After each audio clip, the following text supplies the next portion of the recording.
Wenn du Hilfe bei Rückenschmerzen und Beinschmerzen brauchst, ist dieses Video genau das Richtige für dich. Eine Spinalkanalstenose ist eine Verengung des Spinalkanals, die Nerven reizen kann und zu Schmerzen im Rücken und Bein führt.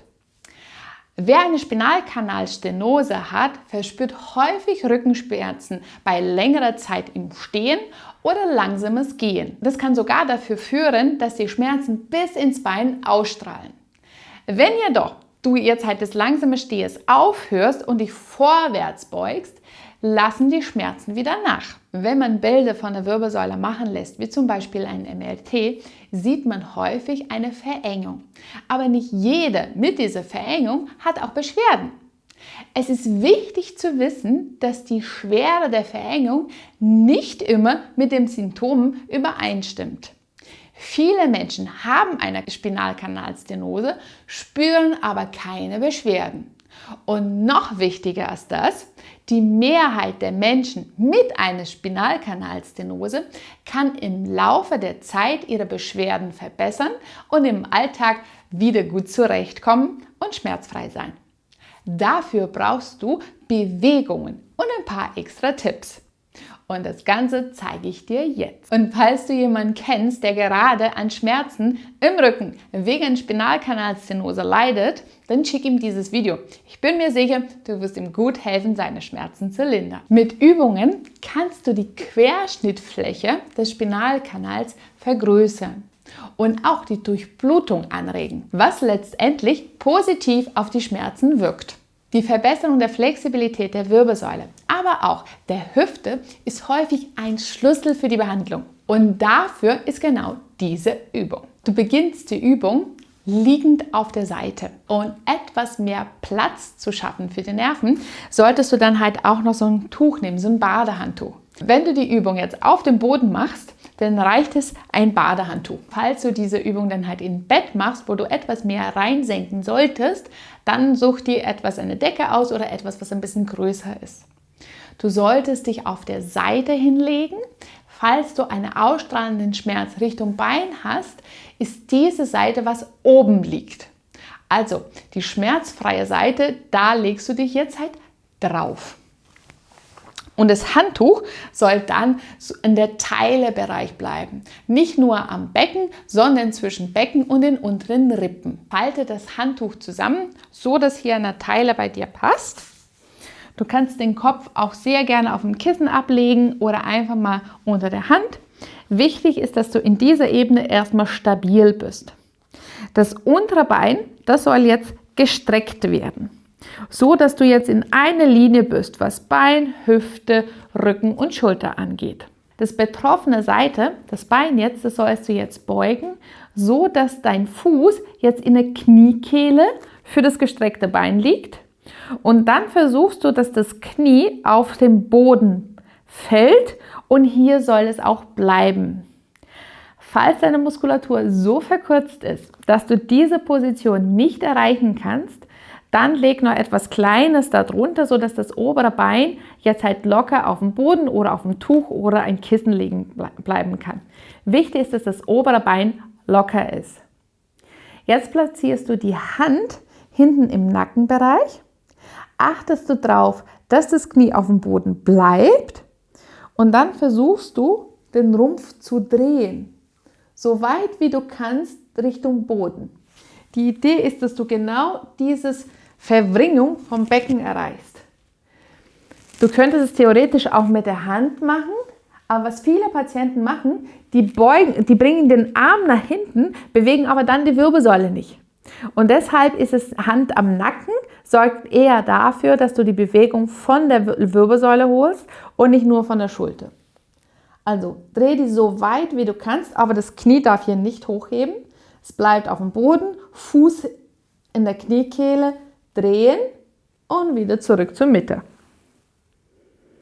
Und noch einmal. Drehen ganz weit weg, so weit wie du kannst. Fuß bleibt auf dem Boden, Knie auf dem Boden. Diese Erhöhung sorgt dafür, dass die Wirbelsäulen noch weiter auseinandergehen, dass die Wirbelkörper noch weiter auseinandergehen und dann noch mehr Effekt auf die Wirbelsäule ist. Und dann wieder zurück. Diese Bewegung solltest du jetzt für 15 Mal wiederholen und versuchst jedes Mal etwas weiter nach hinten und dann wieder zurück. Nachdem du zuerst die Seite gemacht hast, wo du die Beschwerden hast, solltest du selbstverständlich auch die andere Seite machen, damit du das alles wieder in Gleichgewicht bringen kannst. Studien zeigen, dass die Beweglichkeit von der Brustwirbelsäule auch sehr wichtig ist für die Schmerzlinderung an der Lendenwirbelsäule. Und dafür ist genau diese Übung. Ich zeige es dir jetzt halt mit einem Handtuch. Du kannst aber, falls du eins zu Hause hast, auch sehr gerne so eine Faszienrolle nutzen. Du solltest dich erstmal hinsetzen und den Abstand so wählen, dass das Tuch eng zusammengerollt oder die Faszienrolle ungefähr auf Schulterblatterhöhe bleibt. Erstmal hinsetzen, die Knie aufstellen, die Beine aufstellen, Knie gebeugt, deine Füße sind auf dem Boden. Mit deinen Händen stützt du dann deinen Nacken, damit du keine extra Belastung für die Halswirbelsäule hast. Leg dich langsam auf das Tuch hin, sodass die Bereiche um den Schulterblatt bzw. etwas darunter, da solltest du die Kontaktfläche haben. Deine Knie sind nun gebeugt, dein Kreuz ist komplett auf dem Boden.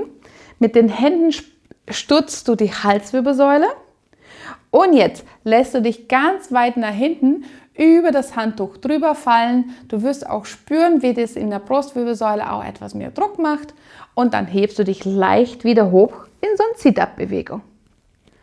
Nach außen fallen lassen, Ellenbogen weit auseinander, dann hast du noch eine zusätzliche Dehnung von der Brustkorbmuskulatur. Bauch anspannen, Sit-Up und nach oben bewegen, dass du die Brustwirbelsäule, nur die Brustwirbelsäule von dem Handtuch etwas wieder hochhebst. Und wieder einatmen zurück, ausatmen, wieder heben. Du kannst es dann halt so 10 Mal auf einen Bereich machen. Und für das nächste Mal rollst du dein Handtuch wieder etwas mehr zusammen und platzierst das Ganze ein kleines bisschen höher. Das heißt, wenn das erste Mal das Handtuch unterhalb von der Schulterblatt lag, jetzt wird das Handtuch direkt zwischen, auf Höhe sozusagen, von deinen Schulterblättern liegen.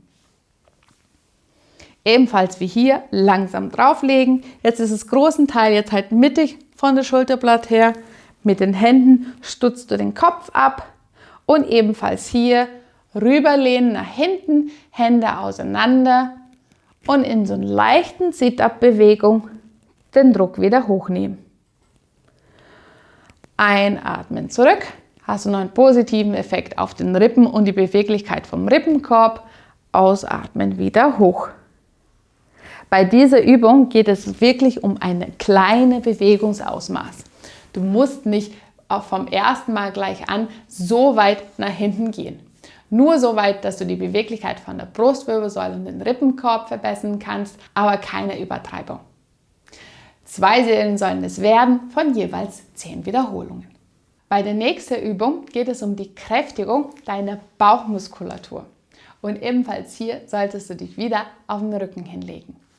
Studien zeigen, dass die Kräftigung der Bauchmuskulatur einen positiven Effekt auf Schmerzen an der Wirbelsäule haben. Dafür legst du dich jetzt auf den Rücken hin und beugst jetzt halt deine Beine in 90 Grad Hüfte, aber auch 90 Grad Knie. So, beide Beine bringst du jetzt in diese Position hin und mit den Händen hältst du jetzt um deine Knie drumherum, so dass du deinen Rumpf etwas nach oben bringen kannst. Dein Nacken ist mehr gebeugt, damit es nicht zu viel Druck auf die Halswirbelsäule entsteht, zu viele Belastung auf die Halswirbelsäule. Und in dieser Position verbleibst du jetzt für 20 Sekunden. Du wirst spüren, dass die Bauchmuskulatur dann anfängt zu arbeiten, nur indem du jetzt diese Position hältst.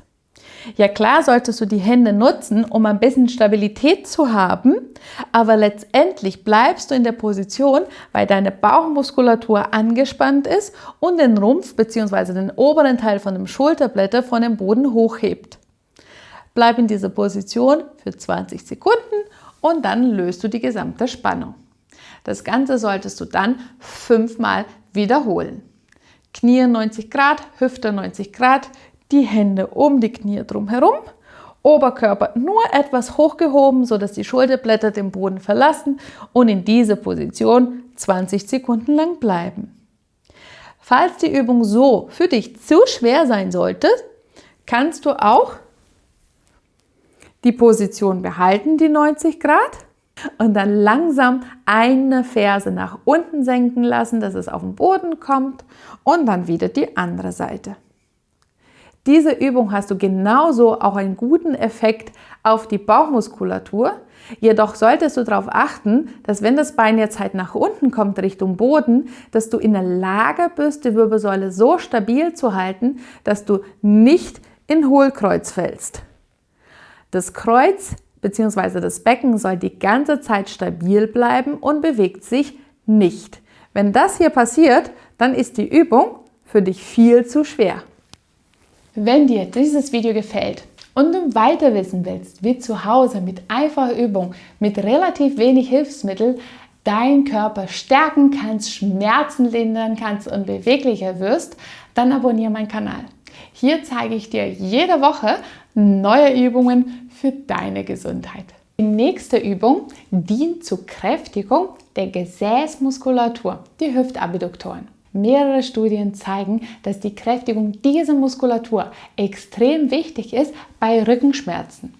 Und auch bei einer Spinalkanalstenose sorgt die Kräftigung dieser Muskulatur dafür, dass das Ganze stabiler wird, fordert die Durchblutung, was letztendlich Schmerzen auch lindert. Dafür solltest du dich wieder auf die Seite legen. Du beginnst mit der Seite, wo du Beschwerden hast. Wichtig ist aber, dass du es auf beider Seiten machst, damit du wieder im Gleichgewicht kommst. Also leg dich auf der Seite hin. Gerne kannst du dir auch ein Kissen nehmen oder den Arm nehmen, damit du den Kopf abstützen kannst und stabil bleibst. Dein Rumpf soll jetzt in einer Linie bleiben. Schulter aufeinander, Hüfte aufeinander. Jetzt beugst du deine Hüfte in ungefähr 60 Grad nach vorne und deine Knie sind auch in 90 Grad gebeugt. Als erstes versuchst du nur den Unterschenkel von dem Boden hochzuheben. Beide Unterschenkel hochheben, die Ferse, die Füße, die bleiben die ganze Zeit aufeinander und jetzt öffnest du nur das obere Bein und blinkst das Knie Richtung Decke. Hierbei ist es wichtig, erstens, dass du die Übung langsam durchführst. Je langsamer und sauberer die Übungen durchgeführt werden, desto mehr Muskelaktivität hast du und gezielter kommst du in deine Muskelgruppe dran. Das Zweite, die Füße bleiben aufeinander, damit du auch genau die mittleren Gesäßmuskeln mehr aktivieren kannst. Und zu guter Letzt, achte darauf, dass du vom Becken her die ganze Zeit in einer Linie bleibst und nicht, wenn du das Bein öffnest, dass du gleichzeitig mit dem Rücken nach hinten rollst. Es ist jetzt halt nicht unbedingt falsch, aber wenn das Becken sich mit nach hinten bewegt, dann verlierst du an Effektivität. Du kompensierst deine Schwäche und nutzt dafür andere Muskelgruppen. Und somit verliert diese Übung an etwas Wirkung. Diese Übung solltest du nun pro Seite 3-mal wiederholen und mindestens 12 Wiederholungen durchführen. Zwischen jeder Serie machst du dann eine kleine Pause für 30 Sekunden. Wenn du das Ganze auf einer Seite fertig hast, dann selbstverständlich auch die andere Seite trainieren. Das Besondere bei dieser Übung ist, dass die Stärkung der Gesäßmuskulatur auch einen großen positiven Effekt auf dein Bein hast. Je stabiler das Becken, desto weniger Schmerzen, auch im Knie- und Sprunggelenk zum Beispiel. Und die letzte Übung fordert die Beugung bzw. auch die Dehnung der hinteren Beinmuskulatur. Wer eine Spinalkanalstenose hat, sollte vermehrt Übungen in einer Beugung stellen, in einer Flexion der Wirbelsäule durchführen. Also setz dich auf einen Stuhl und nun beug deinen Oberkörper vollständig nach vorne. Erzeug eine leichte Drehung, indem du, wenn du jetzt halt die linke Seite bearbeiten willst, das linke Arm über die Mittellinie bringst und dann versuchst du die Fußsohle zu erreichen. Bleib mit dem Oberkörper komplett gebeugt nach vorne und streck dann das Knie. Diese leichte Drehung wird dafür sorgen, dass du in den unteren Bereich eine besondere Dehnung spürst und gleichzeitig das Strecken von Knie sorgt dafür, dass die hinteren Oberschenkelmuskulatur, dass da auch eine gute Dehnung reinkommt. Bleibt in dieser Position für ungefähr 30 Sekunden. Versuche jedes Mal etwas mehr das Knie zu strecken, verliere aber nicht die Beugung der Wirbelsäule. Vorwärts beugen, eine leichte Drehung, indem du mit der Hand auf der Innenseite vom Fuß greifst, den Rumpf komplett nach vorne gebeugt, streck dann das Knie. Bleib in die Beugung, versuche das Knie zu strecken, 30 Sekunden lang in der Position bleiben. Du wirst eine Dehnung hinten im Rücken spüren, aber auch unten in den unteren ISG-Bereich und ebenfalls hinten an der Oberschenkelmuskulatur. Eine Seite fertig, bleibt in der Beugung und dann das gleiche auf der anderen Seite. Eine leichte Drehung, indem du den Arm über die Mittellinie bringst. Halte den Fuß ganz stabil fest, versuche jetzt das Knie zu strecken und bleib mit der Wirbelsäule gebeugt. 30 Sekunden lang in der Position bleiben. Löse langsam die Spannung, bleibe weiterhin in die Beugung und dann wieder auf der anderen Seite. Insgesamt solltest du dann diese Dehnung je Seite 3-mal wiederholen. Und jede einzelne Dehnung behältst du dann die Position für 30 Sekunden. Diese Übungen können dir dabei helfen, deine Rückenschmerzen bei einer Spinalkanalstenose zu lindern. Probieren Sie doch mal aus. Ich danke dir fürs Zuschauen und wir sehen uns wieder beim nächsten Video. Ciao!